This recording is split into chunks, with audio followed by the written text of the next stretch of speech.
So last week, we read the Mishnah, the teaching in Pirkei Avos in Chapters of the Fathers and the Ethics of the Fathers that essentially presented us what everything is all about. And we learned about Shimon HaTzadik, Shimon the Righteous. He said it all boils down to three different relationships. There's a relationship that man has with himself, man is in mankind. There's a relationship man has with his fellow, and the relationship that man has with God. And Torah is there to perfect man entirely. That breaks down to the three different areas, arenas of our life. To perfect ourselves personally, we have Torah. To perfect ourselves with our relationship to God, we have Avodah, which is worship of God. And to perfect the relationships we have with other people, we have Chesed, we have kindness, so love and kindness. The next three Mishnahs, the next three instructions will address each one of these three categories more specifically, more deeply. So the first one is going to talk about Avodah, worship of God. What are the parameters of Avodah, which is one of the three pillars upon which the world stands? And essentially, we're going to learn about Avodah is about creating a relationship, a lasting, a strong, a robust relationship with God. So what are the keys to creating a lasting, deep, profound relationship with our Creator? Once you learn about some of those principles, they are indeed applicable to all kinds of relationships. You know, a lot of times relationships go bad. And that's not necessarily because it had to go bad, but because the proper steps, the proper measures were not implemented to make sure that it's going to last. So here we see an approach to how to develop a lasting relationship with God. But again, like all of these teachings, they can be used in other arenas, in other instances. Now, this is a very difficult subject that we're going to address today. And it's a very subtle one. Maybe that's the reason why. It's a very subtle point. I want to read the Mishnah quickly, and then we'll break it down piece by piece. Antigonus ish Soko. Again, we're going through this lineage of Torah. We started with Moses. Eventually, we met the men of the Great Assembly. Last week, we learned about the last of the men of the Great Assembly, Shimon the Righteous, Shimon HaTzadik. And now his student, the next link in the chain, the next generation, the leader is someone by the name of Antigonus, the man of Soko. He lived in Soko, which is in southern Israel. And he received the tradition from Shimon HaTzadik, from Shimon the Righteous. And like Shimon HaTzadik before him, like many of the great sages after him, he had a maxim, he had an aphorism that he would always say. That was his thing that he used to repeat again and again. What would he say? Al tihiyu ka'avadim ha'mishamshim et harav al manat lekabel pras. Do not be like servants who serve their master on the condition of receiving reward. Ella, rather, havu ka'avadim ha'mishamshim et harav shelo al manat lekabel pras. Rather, you should be like servants who serve their master not on the condition of receiving reward, and let the fear of heaven be upon you. V'hi mor shamayim aleichem. This is the three teachings that he would convey. Number one, do not be like servants who serve their master with intention to receive reward. Number two, rather you should be like servants who serve their master without intention to receive a reward. And finally, let the fear of heaven be upon you. What this Mishnah is telling us, what Antigonus is telling us, is that when we serve our master, when we serve God, what should be our motivation for that behavior? It should not be like servants who serve their master with intention to receive reward. Rather, it should be like servants who serve the master without intention of receiving reward. And finally, let the fear of heaven be upon us. So let's dig into this individual and this teaching. So Antigonus is one of the most mysterious characters we're going to meet in this book. We don't really know a lot about him.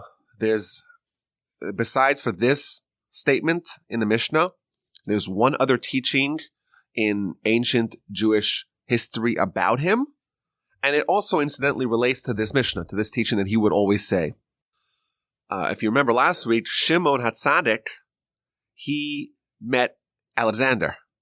So he was there at the beginning of the Greek takeover of the known world. And after Alexander died, as we know, his empire was broken up into various other Greek empires. The Seleucids, the Ptolemies. The Seleucids were in Assyria and Asia Minor. And the Ptolemies or the Ptolemies were in Egypt. And then you have the Macedonians, who were in what we call today Greek proper. Now, all these were different shades of the same ideology. They were all Greek, but Greek with slight variations. And the Jews, over the next 150 years, from the conquest of Alexander until the Hasmonean rebellion that we celebrate every Hanukkah, they were living under Greek rule of various kinds. Initially, it was the Ptolemies, and then it became the Seleucids, and that led to the revolt of the Hasmoneans and restoring independence, Jewish sovereignty over Israel. What's important to know about this is that when the Greeks, when they did conquest, they believed not only in conquering land and submitting the conquered people to their rule, but they also believed in cultural diffusion, taking their ideology, the Greek ideology and the Greek worldview, and disseminating it amongst the conquered people. The name of the Greek worldview was called Hellenism. And when they conquered people, they would try to acculturate the new people, the new subjects, to the ideology of Greece, to Greek culture.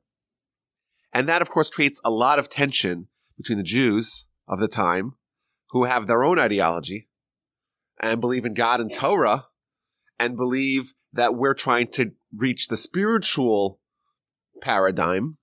And then you have the Greeks, who are very much about the physical, about the glorification of the human body, and art, and architecture, and culture, and all the things that are linking us to this world. We're always talking about going to the next world. This world is just a stepping stone. It's just a corridor to Olam Haba. And the Greek ideologies know everything's about here. It's about a lot of hedonism, about trying to maximize our experience in this world. And there were many Jews who were captivated by this new conquering people who were very sophisticated. Previously, a lot of the cultures that the Jews interacted with, they were barbarians. And then they meet the Greeks. They're very advanced.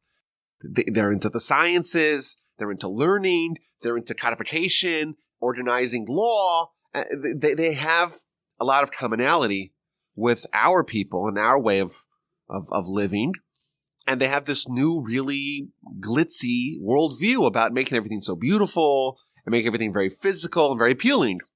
So there are many Jews known as the Hellenists who were all aboard with this idea of spreading Greek culture in the world. And they partnered with the Greeks in trying to dismantle as much as possible the existing infrastructure of Jewish living. And they would try to contaminate the temple and corrupt a lot of the activities. And eventually there was a very militant Seleucid emperor known as Antiochus.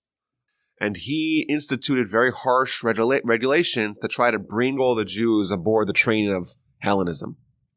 And that sparked the Maccabean or the Hasmonean rebellion, where the Jews got fed up, and under the leadership of the family of the Hasmoneans, of the Hashmonaim, the Maccabees, they managed to start a war. It started really small, guerrilla warfare. Eventually, they assembled a massive army, and they succeeded after many decades to actually assert sovereignty back over the land. And that began the era known as the Hasmonean era, where these people became the kings of Israel, and they ruled the land until the arrival of Pompey and the Romans almost exactly 100 years later. So that's the story. So we have these Hellenists who are introducing all these new ideas to Jewish world, and there's a lot of conflict between the traditionalists, which is the absolute overwhelming majority of the Jewish people, and many of these new Hellenists who are very often very wealthy. They're the upper strata, they're the aristocracy, and they're the ones who were more amenable to the Greek ideas. But now, the Hasmoneans come, and they start a war with the Greeks, and everything that the Greeks stand for, and suddenly, they're in control. And to be a Hellenist is no longer acceptable. And there's a pivot that would make political spinsters today blush, where all the Hellenists, they suddenly disappear from the map, and suddenly you have a rise of a group called the Sadducees. And the Sadducees were essentially the same Hellenists rebranded. We're no longer Hellenists, we're Sadducees. This new group of insurrectionists, they're going to act exactly like the Hellenists did before them, and they're going to be very, very powerful within the Jewish people for several hundred years. And indeed, some of the Hasmonean kings later on in this dynasty, they're actually going to convert to become Sadducees, and that's going to cause a lot of internal strife. And the core problem that the Greeks brought with Hellenism was just shifted to now being a conflict with the Sadducees, but the same problem existed, and that fermented, and that fulminated, and eventually that led to the conditions that caused the destruction of the temple and the disbandment of Jewish sovereignty over the land in the first century of the Common Era. Now, what's the history of these Sadducees that eventually partnered with the Hellenists? So we're told that all originated because of this Mishnah. Antigonus, he was the leader of the Jewish people, and all the Jewish students would come join by him. And he had this statement that he would say again and again.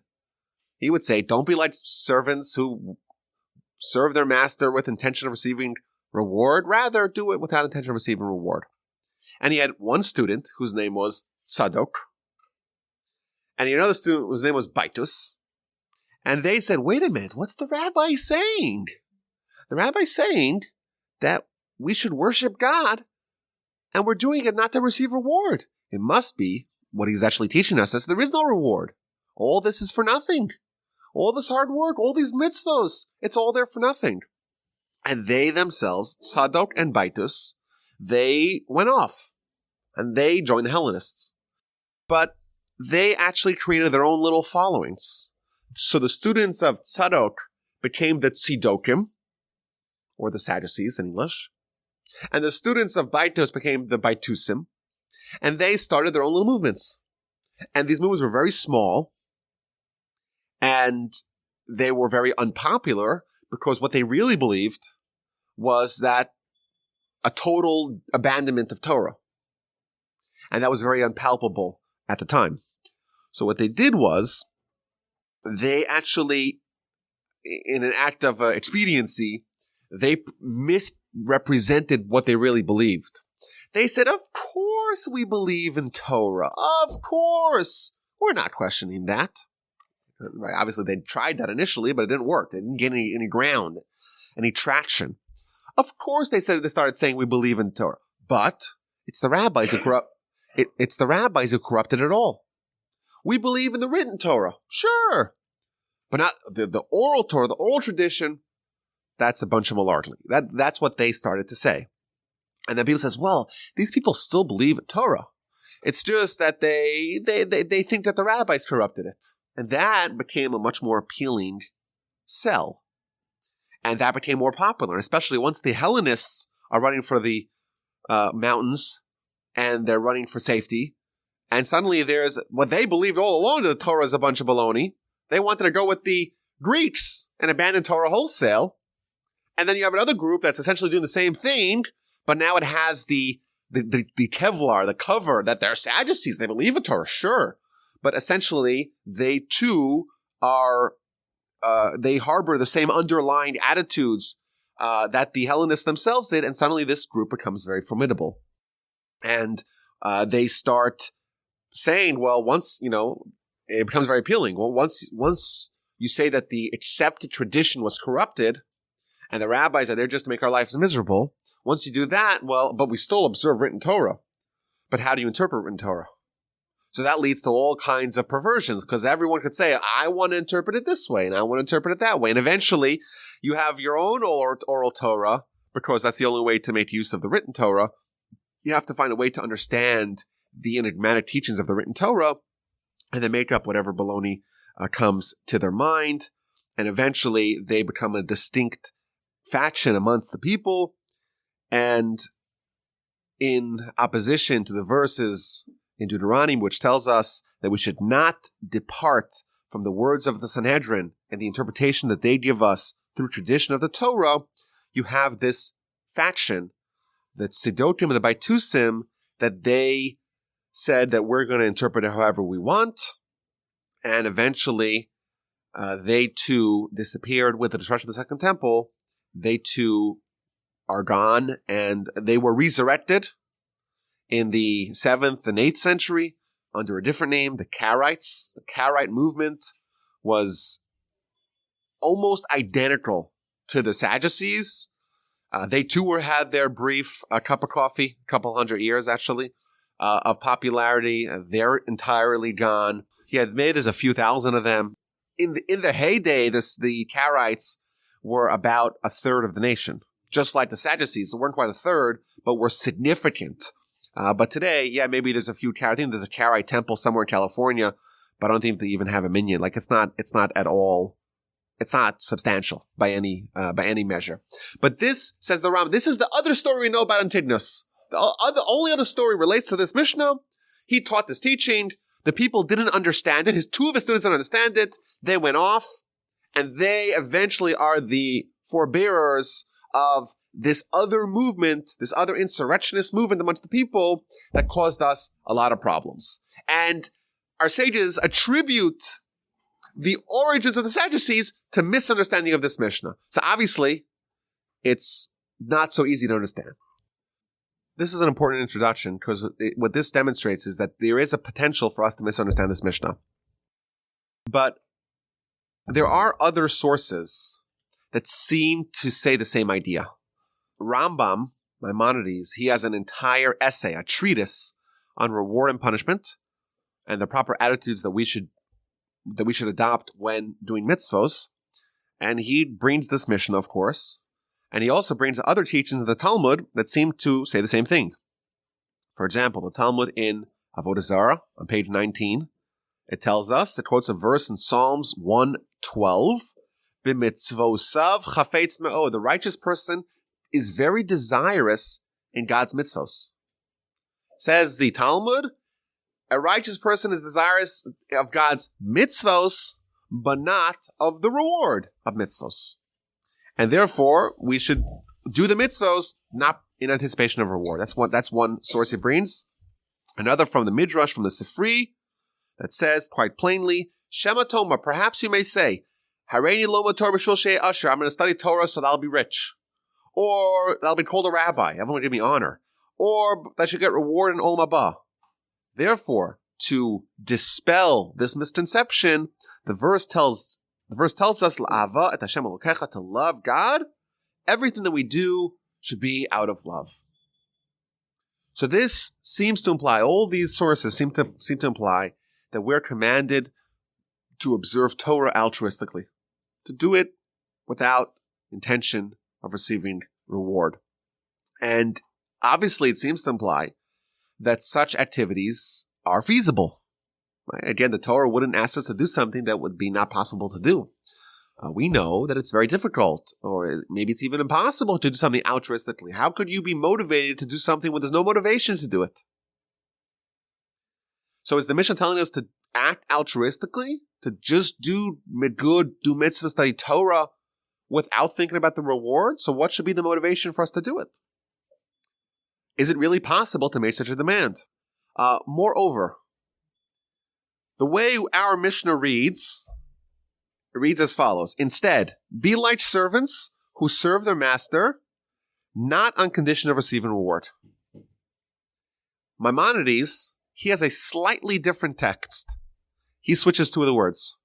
The way he reads it is instead, be like servants who serve their master on condition of not receiving reward. So it's not a condition to receive reward, but maybe we'll get reward. Yeah, maybe we will get reward, but that's not why we're doing it.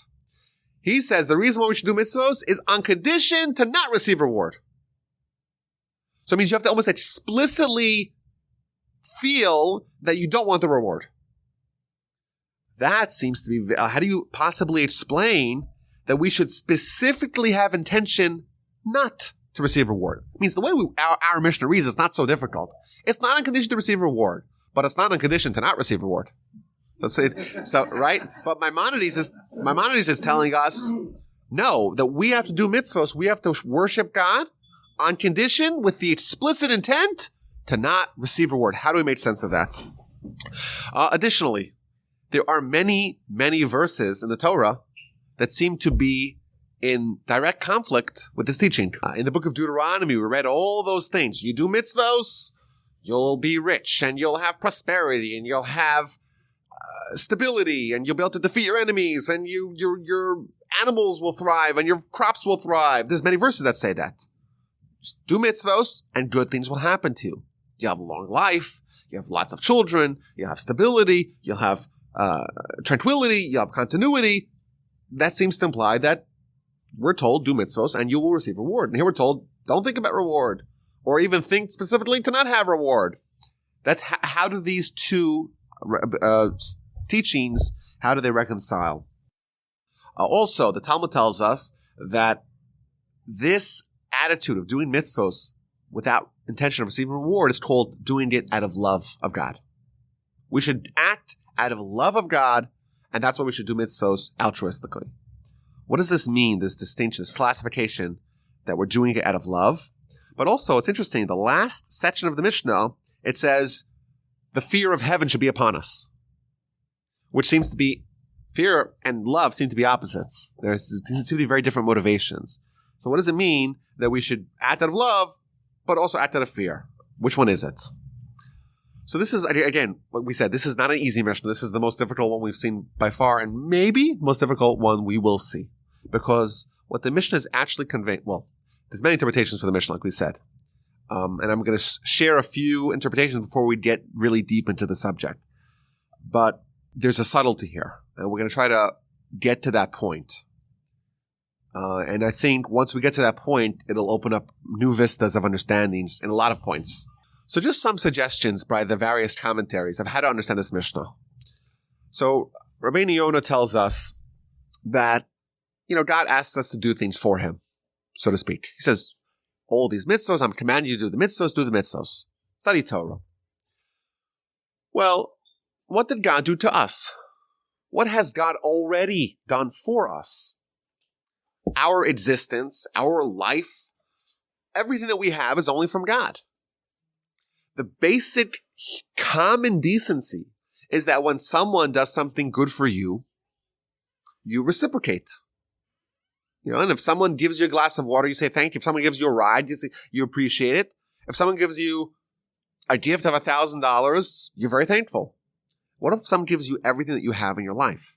We know, we believe, that everything in the world, everything in existence, with the exception of God, is dependent upon God. Thus, every single time we breathe and we fill our lungs with oxygen and we're alive for a little bit longer, that's only a gift from God. In fact, the Talmud tells us, Al kol nishima v'nishima tahalel ka. Every time we breathe, we have to thank God. So that's, you breathe 60 times, maybe 50 times a minute, thousands of times a day, millions of times a year. And every single time we have to be thankful of God. And God says, do a mitzvah. What's in it for me? What's in it for me? The Almighty does so much for us. Our whole life is all a gift from God. We shouldn't be asking what's in it for me. That's one way of understanding this Mishnah. There's another way of understanding this Mishnah. If we had someone who was very important walk into the room, well, we do, all of you are in the room, but if we had someone who was like a celebrity, or someone who was a very powerful person, someone who was very wealthy, someone who was a great scientist or a great athlete. If Michael Jordan walked in the room right here, and he walks around and he looks around and he says, can anyone get me a glass of water? I was like, I want to be like Mike. I see Michael Jordan. Oh my gosh, he was my hero. And everyone's run clamoring to get him a glass of water. Why? Because you feel privileged to help and to assist and to obey someone who is of high stature. That's a human tendency. So if it's Michael Jordan, what if it's a king? Or, I don't know, the prince of, Prince George, right? Or William. They walk into the room and they're like, yeah, someone get me a glass of water. I was like, oh, wow. I'll tell my kids.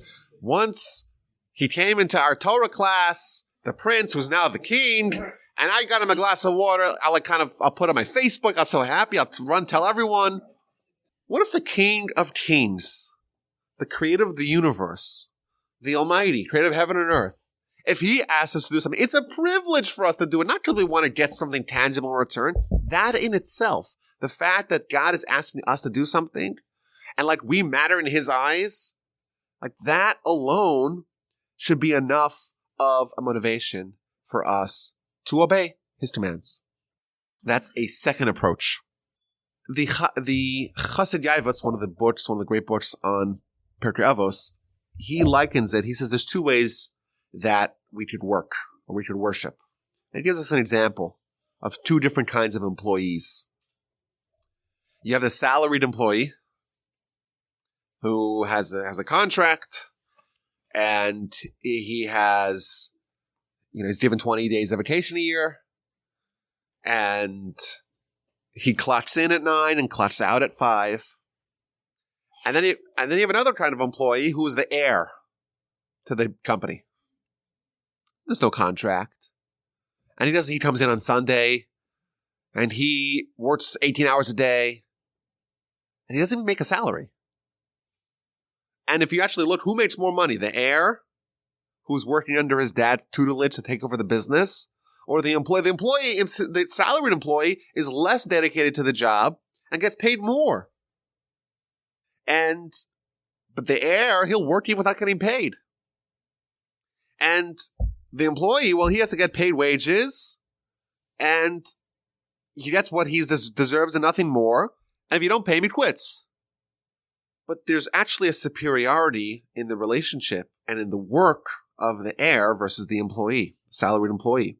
The employee's mandate, the dictum of the employee is, I'm going to do the minimum amount to not get fired or to advance, to get promoted. That's the logical approach of a salaried worker. Right? I'm going to do whatever it is that's bare minimum, because what I'm really motivated about is myself. I want to get paid. And therefore, but I don't want to work hard. So it's all about their selfish motivations. I want to work only as much as needed to make as much money as I can. I'm not going to put in extra work and not unless it will yield something for me. Whereas the heir, well, they're all in. And they have a much greater upside. Even though they get paid less on a salaried basis, but they're investing in something much bigger. Whereas the employee gets his wages and maybe it benefits, and that's it. What this mishna is telling us is that it's not telling us to reject the idea of us getting something from God for our behavior. What it's telling us is be like the heir, not like the employee. Don't just have this rigid relationship. It's a working relationship. There's contracts and there's lawyers to interface between us and God. We'll work, we'll get paid on a salary basis. No, what it's telling us is there's much bigger upside for us to invest our life in it, and not to think about the petty paychecks, the bi-weekly paychecks that you get, and that's the relationship. That's where it ends. No, it's about building something much grander, and the upside is much greater. So that's, I think, a very nice way of thinking about this Mishnah. What it's telling us is, of course, it's not telling us to repudiate the notion of us gaining something. Rather, it's quite to the contrary. It's to augment, to increase, to expand, to amplify what it is we could gain, but that demands that there is a certain relationship here. There are, I think, good ways to think about what this Mishnah is conveying. But I want to share with you something, a treasure. I want to share with you a treasure. There's Maimonides. He wrote an essay, a treatise on reward and punishment. And it's so beautiful, and it's so fundamental, so critical, and so pivotal. And he addresses this point, but he presents an idea that's such a powerful idea that really explains this Mishnah. And it really, I think, could formulate an entire worldview, certainly on Torah, but on relationships as well. So he begins by kind of asking a question. And he says, listen, we believe that you do mitzvahs, you'll get something good for it. What exactly is that reward? Is an entirely different question. And he writes, he says, there's so many different opinions, and there's so much misunderstanding, and there's so much confusion, and people don't exactly know anything about this, but I'll clarify it for you. So first what he does is he breaks down the 5 different opinions. There's 5 different opinions amongst the general population as to what it is the goodness that we get from doing mitzvahs. By the way, if you want to read this, it is in his commentary in Mishnah, and it's an introduction to the last final chapter of the book of Sanhedrin. It's a little bit of a difficult read because uncharacteristically, Maimonides is speaking in very verbose terms, and he throws in tangential points, so it could be a little confusing. You read it a few times and it makes total sense, but it's so fundamental. So let's start with his initial assessment, surveying of the land. He says there's 5 different opinions I hear amongst people, and they're all wrong. The first opinion says that the reason why we do mitzvahs is that we should get entrance to paradise. And paradise is a wonderful place, Gan Eden. You could eat and drink and not work hard and have so many diamonds and gems and comfort, and there's rivers full of wine. Everything's wonderful. And if you do mitzvahs. And if you sin, you go to Gehenna, and that's really terrible, it's really painful. And that's the first opinion. Second opinion is that the benefit, the reward for mitzvahs is called Mashiach. What's that? We'll all be like angels. We'll be really strong. We'll live forever, and we'll be in the world. We'll dominate the world, and it will be miraculous. Even things that are not possible to happen will happen. Out of the land, they'll grow food that's fully cooked and fully baked. Clothing will sprout from the ground, fully formed. Oh, everything's gonna be wonderful. And if you sin, you won't be privy to that. It's like, and all these opinions, they all seem to have proofs from it. Everyone seems to have proof. Okay, there's a third group, a third opinion, a third cadre, as he calls them, and that is, they say that the reward is resurrection of the dead. You're able to hang out with your family, your grandparents who used to tell you stories about a baseball in the 20s. He'll come back and he'll smoke in his pipe and he'll tell you stories about the war, and you'll be able to live there with your family and it'll be all wonderful. And if you sin, you won't have that experience. And of course, they too have proofs for what they say. And a fourth group, they say that it's worldly pleasure, it's accessing worldly lust, and everything's going to be easy, everything's going to be wonderful. If you're a sinner, you don't have that. And then finally, there's a fifth group that makes a huge jumble out of it all. It'll be good, you'll have paradise, you'll have Mashiach, you'll have resurrection of the dead. It's all one big happy family. But the one thing that no one talks about, says the Rambam, is Olam Haba. No one knows what it is. No one knows what it means. No one knows how you get it. And he's kind of lamenting the fact that the one critical point, the one true answer, people don't talk about it. That's his introduction. And then he starts talking about, he gives an analogy. He gives a parable, which is much more directed to our Mishnah. He says, I'll read you his introduction. He says, and you, who is reading intently my book, understand this parable that I'm going to analogize for you. And then prepare your heart and listen to my words in all of this. He's telling you, listen very carefully.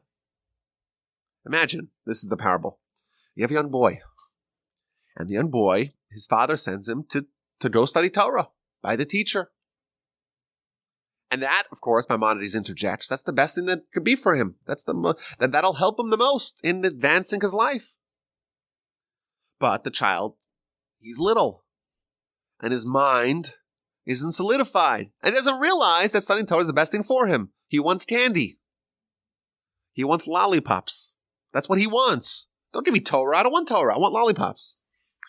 So what do? They bring him to the school, and the teacher says in one hand he has a chumash, a Torah, and then he has lollipops.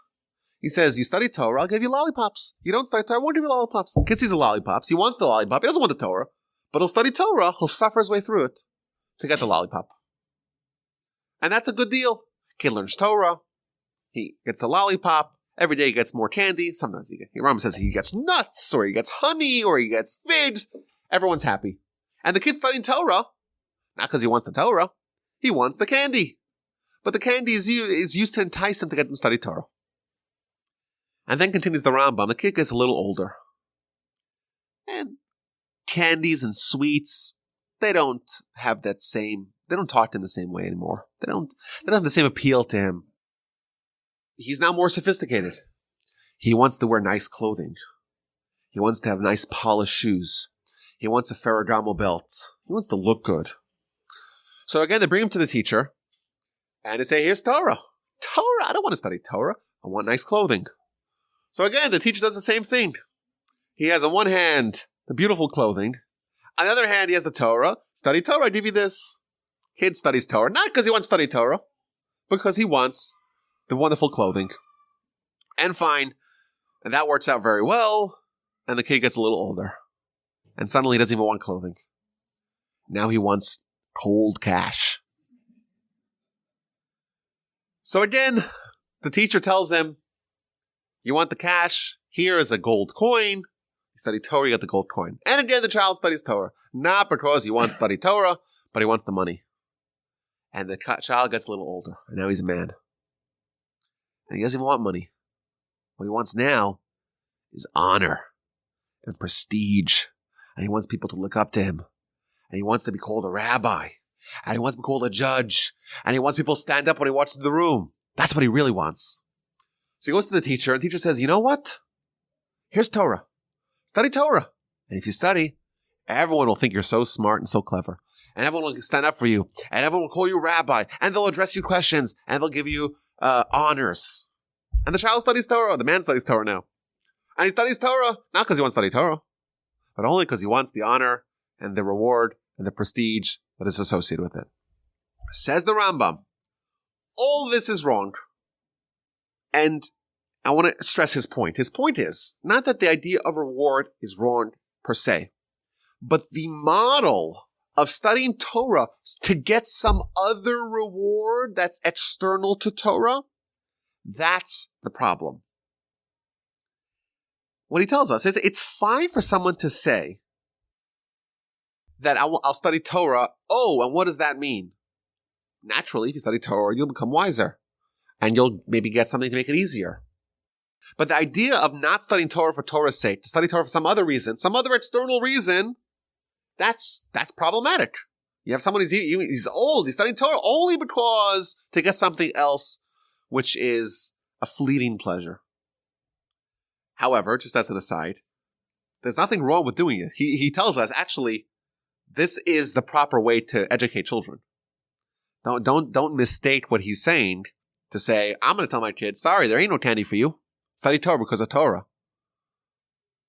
That's a mistake, says the Rambam. You know why? Because the kid doesn't understand that. His mind is not developed enough to understand that you're supposed to study Torah for Torah's sake alone. He doesn't get it. And therefore, all he gets is candy. So it's better for you to give him the candy and have him study Torah so his mind could develop and he could connect more to perfection. What he's telling us is that it's okay to employ this tactic even though it's not ideal. But this is all a tactic to get someone to a destination. This is not the end game. And even when someone is advanced they're already a scholar, they could still make the same mistake and hinge their Torah study and their mitzvos and their observance of God on something else. And that's a problem. Now, what he's telling us really is that all those other things, you'll have wealth and you'll have prosperity, and you'll have stability, and you'll have sovereignty, and you have hegemony, and you'll have a family, and you'll have long life. All that the Torah says you study Torah. Those are not the essential rewards. That's not reward at all. All that is what God is telling us is, if you want to do Torah, you want to do mitzvahs, I'm going to facilitate that. I'm going to enable that. If someone's hungry, if someone's stomach is growling, how could they study Torah? How could they do mitzvahs? How could they focus on anything else? So God's telling us in all those verses that are describing reward for mitzvahs, they're not the actual essential reward of the mitzvah. Rather, what the Almighty is telling us is that if you want to do this, I'm going to enable you. I'm going to facilitate it. I'm going to remove all the inhibitors. I'm going to remove all the distractions and to enable you to do what you want. But that's not the reward. The reward is olam haba. That's the actual reward. And here's where the point I want to get to. What is olam haba? And can we say that we're doing mitzvos to get olam haba? It seems like if olam haba, if that's the actual reward, whatever it is, but if that's the actual reward, is it still okay to say that I'm going to dwell and focus on this, on olam haba, as my motivation for doing mitzvos? So the Rambam tells us that it's not okay. This Mishnah, Antigonus Isoko, don't do mitzvahs to get reward. What that's telling us is that even the absolute reward, even not the candies, the olam haba, you should not do it because you should not do mitzvahs in order with the intention of getting that reward. But he explains it, and this is, I think, the subtle point which makes it really hard to grasp. He says that the proper way to worship God is that you should realize that a healthy person, someone whose soul is active and present in their life, which is how he describes a healthy person, someone like that will realize that mitzvos and olam haba are not external factors, rather they're internal factors. What he says is like this, and he says it in a very poetic and beautiful way, but to make this simple, what he says is like this. This idea that reward is external from the activities that bring about the reward, that's the misconception. The idea of study Torah, you get something else, be it a lollipop, be it clothing, be it money, be it a title, be it olam haba, whatever it is. That is the critical mistake, to think that doing the mitzvos are something external from the reward that those mitzvos engender. That's the mistake. And I want to kind of elaborate on this point. In the Hebrew text of this Mishnah, it uses the word pras. It uses the word, don't be like servants who worship their master on the condition of receiving pras, reward. Rather, be like servants who worship the master without the intention of receiving pras, reward. There's actually another word that is used to describe reward in Hebrew. It's called schar. Schar. So all the commentators are saying, why does the Mishnah use the word pras and not the word schar? And the Rambam tells us that the word pras means it's a gift. It's out of compassion. It's not something which is necessary. Like a slave, you don't need to pay your slave. But if you give him something good, that's a gift. That's something external. Whereas schar, that's sort of like compensation, where you're mandated to pay. So if you notice, the Mishnah does not use the word schar, which seems like it's something which is necessarily a byproduct of the word is schar. It does not use that word. It uses the word pras. What this is telling us is that a mitzvah is going to evoke reward. However, what is the relationship between the mitzvah and the reward that it yields? It's don't be like people who are looking for pras, who are looking for a gift You do a mitzvah, you get a gift. You do a mitzvah, you get a lollipop. You do a mitzvah, you get an honorific. You do a mitzvah, you get clothing or money or olam haba. That's what it's telling us. Rather, realize that what you're actually doing is something which is a necessary byproduct of the action that you're doing to bring about that reward. For example, if I work for a company, right? I get paid. My work mandates that they pay me. Better example. Someone makes dinner. So you're hungry, right? You want to eat. So you work really hard and you prepare dinner.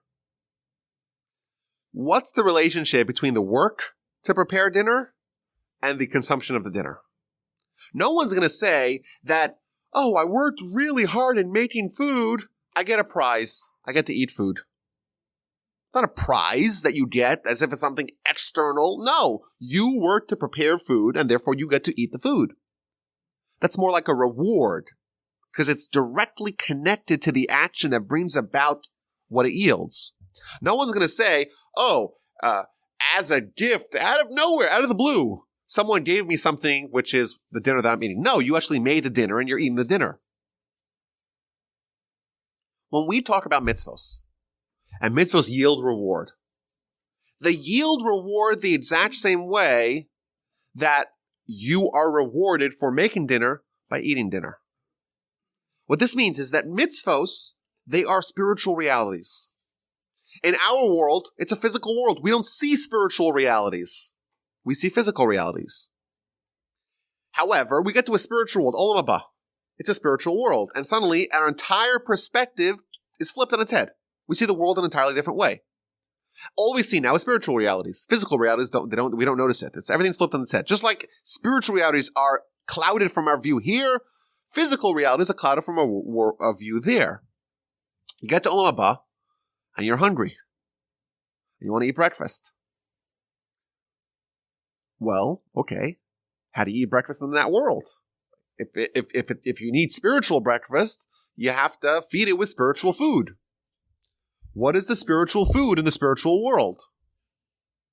So what we say is that a mitzvah is a spiritual reality that is not consumable in this world and is only consumable in olam haba. But if you're doing a mitzvah today, it's not some gift that comes out of the blue in olam haba. Oh, let me give you a reward that's not at all related to the activity. Actually, the activity itself is creating the reality that is consumed in olam haba. Says the Talmud, if someone works hard to prepare food for Shabbos, they get to eat food on Shabbos. If someone does not work hard to prepare food before Shabbos, they don't get to eat food on Shabbos.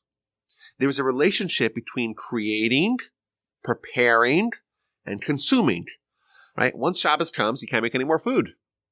All you have to eat is the food that you prepared beforehand.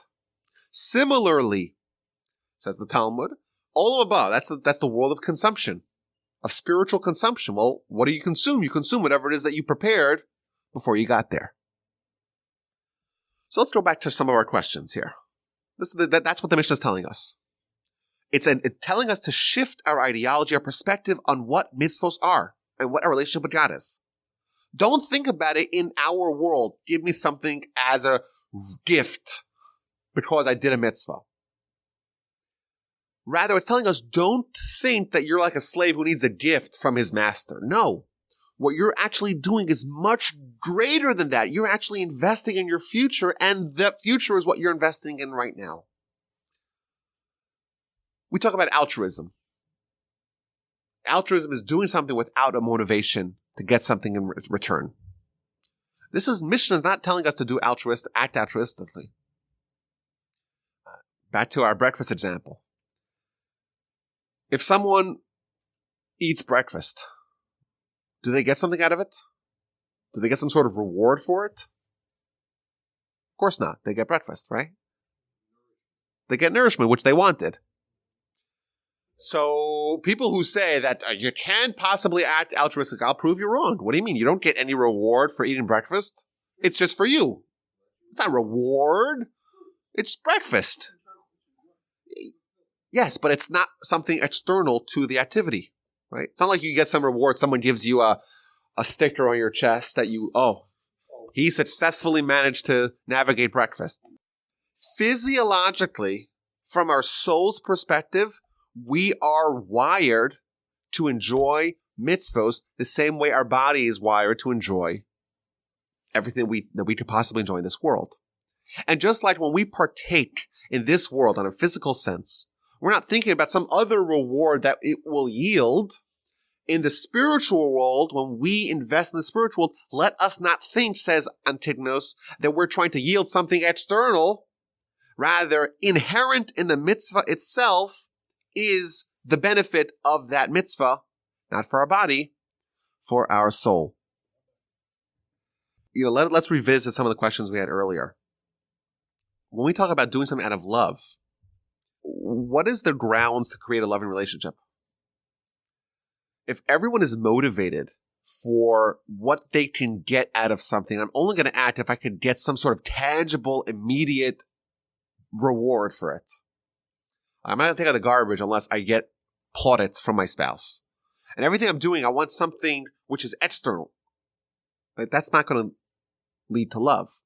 Love is about investing in the relationship itself, not in something that I'm going to get. So you say, why do people get married? Why do people invest in relationships? Is it for themselves or is it for their spouse? It could still be for themselves and yet not be selfish, right? Because they themselves want to invest in the relationship. Not because every action is selfish, because every action will yield me some sort of benefit. No. When you have a relationship based out of love, you're investing in the relationship itself. Of course, you benefit from that. I'm not saying I'm not benefiting from it. You are benefiting from it. But if you think about the fact, every action, what will I gain from this? Then actually, ironically, it's going to cause the relationship to devolve. Says the Rambam, you have to be so wary of saying, in the relationship you have with God, what's in it for me? Because by even saying that point, of course it's all in it. You will benefit from it. And you have to be aware of that. But if you think of what is a tangible, palpable benefit I could get in this world from this, the second you make that equation, the relationship is going to devolve. Therefore, the way he reads the Mishnah, you should worship God, work for God, with the explicit intention to not receive reward, to not receive a prize. I don't want anything to cloud the relationship. Yes, I'm not doing it altruistically. I'm doing it for myself. But it's for me. It's for my soul. It's for my eternity. And I think this, I think, it really opens up a new perspective of what mitzvahs are. If someone says, I'll do a mitzvah and I'll get something as a reward, but that reward is something external to the mitzvah themselves, they're actually selling themselves short. They're not realizing the power and the potential of a mitzvah. So ironically, what the Mishnah is actually telling us is we should do it for a reward, but for a much grander reward that is not transactional, that I'll do this and I'll get something in return. I don't want that kind of reward. I want a different kind of reward, a reward in Olam Haba where I'm investing in myself. And even with regards to Olam Haba, don't say, I'll do this, I'll get Olam Haba. Don't separate the mitzvah from the transformation that the mitzvah brings about. Because the second you do that, you're downgrading it to the parameters of this world. And again, like we said, this is a very subtle point. And you can see perhaps why to students, the Sadducees, the forebear of the Sadducees and the Baitusim, they're like, wait a minute, he just told us not to think about any reward.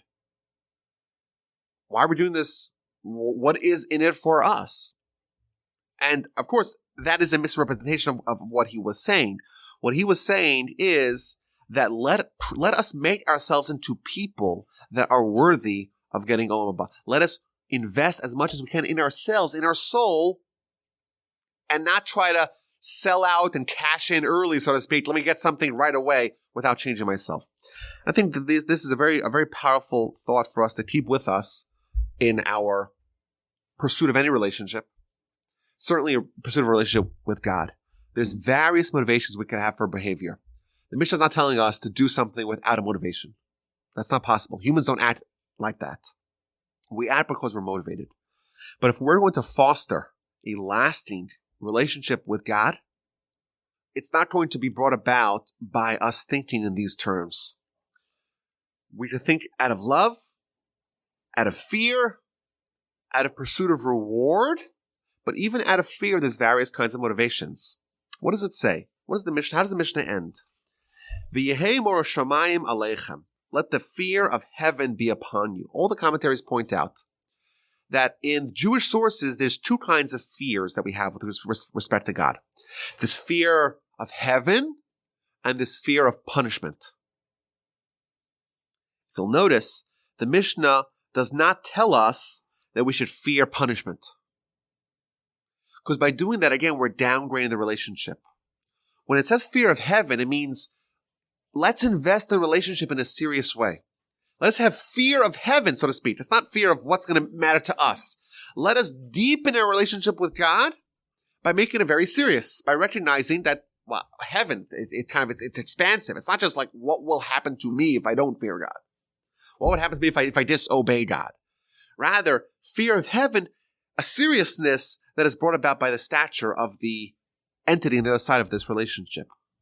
And I think this is a good critical point for relationship with God and relationship with others. It should be about investing in the relationship itself, not in what the relationship will yield. And that is the key to creating lasting relationships. That's out of love and out of fear. Those are two elements. Love because I'm investing in the relationship in the positive sense. Fear because I have seriousness in I'm recognizing the worthiness of my counterpart. A fear of heaven. God created all of heavens and earth. Not because what am I going to do? What's in it for me? What will it yield? Rather, it's telling us to take a certain seriousness in this relationship, and those two qualities together will ensure that the relationship will have continuity. I think this is, again, a very powerful idea. I would encourage everyone, if they can, to get a hold of this teaching of Maimonides. I think there are copies of it in English. I only went through parts of it. There are other parts of it that I skipped because he goes on to tangents, like we said. But this is a very subtle point. We're investing in something that's very powerful to us, but we're not thinking about anything that's tangential to the actual relationship we're trying to craft. If we think about it in that way, we'll be successful in crafting a deep relationship and fulfilling one of the pillars upon which the world stands, Avodah. Next Mishnah, we'll try to address the question, well, okay, we just talked about one of those pillars. There's two more pillars. There's Torah, and then there's kindness. Those are the three pillars that uphold the world. Right now, we first addressed the relationship that we have with God. Next, we're going to address the relationship that we have with ourselves. And finally, we're going to address the relationship we have with our fellow man. Again, this was a difficult and a subtle teaching, but I think a very powerful one that we can use in various areas of our life. And I look forward to the next time and the next teaching that we get to dwell upon.